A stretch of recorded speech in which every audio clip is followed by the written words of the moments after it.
పని చేసి వస్తే నువ్వు రాంగ్ అప్ అనుకుంటావా? అన్న నేను ఏం చేసినా అనుకుంటున్నావు అన్న నువ్వు? అదే కదరా నా ప్రాబ్లం, నువ్వు ఏం చేస్తలేవని. చెప్పు ఏమొస్తుంది నీకు? అయ్యా నాకు తెలుగులో నా పేరు రాయనికి వస్తుందయ్యా. రేపటి నుంచి రా పనిలోకి. సరే అయ్యా, సార్ నేను 7వ తరగతి పాస్ అయిపోయాను సార్. 7వ తరగతి పాస్ అయినావా? ఈ రోజే పనిలోకి చేరిపో.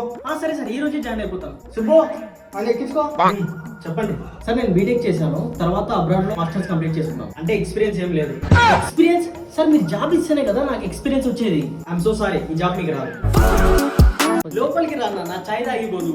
అయ్యో పర్లేదండి నేను వెళ్తాను. అయ్యో పర్లేదు నాయన చాయ్ తాగిపోదురా. సరే అండి. మరీ మొహమాటం పెట్టేస్తున్నారండి. చాయ్లు అవి ఎందుకు అండి? అయ్యో ఇంట్లో పాలే లేవే, నాకు మా కొడుకుని లేస్తాను.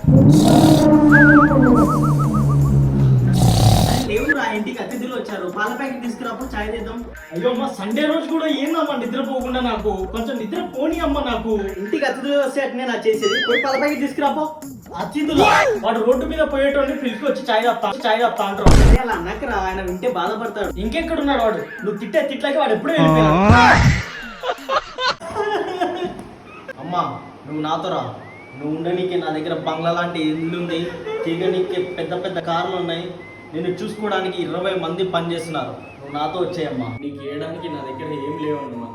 అన్నయ్య దగ్గర అన్ని డబ్బులు లేవు, కానీ నేను నీకు మాటిస్తున్నానమ్మా. నీకు చాలా మంచిగా చూసుకుంటాను. నేను మంచిగా చూసుకొని 3 పూట్ల భోజనం పెట్టి మంచిగా చూసుకుంటానమ్మా. నువ్వు నాతోనే ఉండమ్మా. నా 2 కొడుకులు ఎంత మంచిగా ఉన్నారు. ఒక కొడుకేమో చెప్తాడు పెద్ద పెద్ద బంగ్లాలు ఉన్నాయి, పెద్ద పెద్ద కార్లు ఉన్నాయి, 20 మంది నన్ను చూసుకుంటారని చెప్తాడు. కానీ చిన్న కొడుకు నా మంచి చెడ్డని చూసుకుంటాడు, నాకు 3 పూట్ల భోజనం పెడతాడు, నాకు ప్రేమ ఇస్తాడు. ఇంత మంచి కొడుకు, ఇంత మంచి చిన్న కొడుకు పుట్టినందుకు నేను అసలు ఆ దేవుడికి పుణ్యం చేసుకున్నాను. నేను కన్ని పుణ్యం చేసుకున్నాను. పద పెద్దడు, మనం మీ ఇంటికే పోదాం. బాయ్ తమ్ముడు, ఒకటి ఇంట్లో. అమ్మా ఏది అలా వేసుకుంటున్నావు? నాన్నగారు నాకు కాలేజీలో అడ్మిషన్ అయిపోయింది. అవునా? ఎంత డబ్బులు కట్టాలంట? నాన్నగారు 500 ఉంటే చాలు నాన్నగారు. కాలేజ్ అయిపోయిన తర్వాత నాకు గవర్నమెంట్ జాబ్ వస్తుంది. దాని తర్వాత నా కాళ్ళ పని నేను నిలబడగలను. నా కాలేజీలో అడ్మిషన్ వచ్చింది. ఓ రియల్లీ? కాలేజీలో ఎంత కట్టాలంట?